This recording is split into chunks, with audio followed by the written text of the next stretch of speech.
একটুতেই তোমার উপর রেগে থাকা মানুষটাও একটা সময় আর রাগ করবে না যদি তুমি তার রাগ ভাঙাতে না আসো।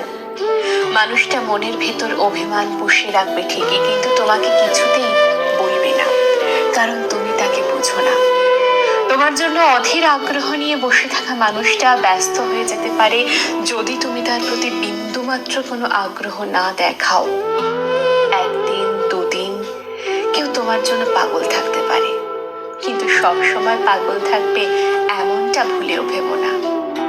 মানুষ হুট করে হারিয়ে যায় না, মানুষ হারিয়ে যায় ধীরে ধীরে। আস্তে আস্তে সে জানিয়ে দিতে থাকে, খুব বেশি দিন আমি আর তোমার সাথে নেই। কারণ তোমার করা অবহেলা, অন্যায় মানুষটাকে একা বাঁচতে শিখিয়ে দেয়, তোমার থেকে দূরত্ব তৈরি করে দেয়। এত মানুষের ভিড়ে কেউ একজন তোমার জন্য কেয়ার করে, কেউ পাশে থাকে, কেউ অধীর আগ্রহ নিয়ে বসে থাকে তোমার জন্য, তাহলে তুমি নিজেকে ভাগ্যবান কিংবা ভাগ্যবতী ভাবতে পারো।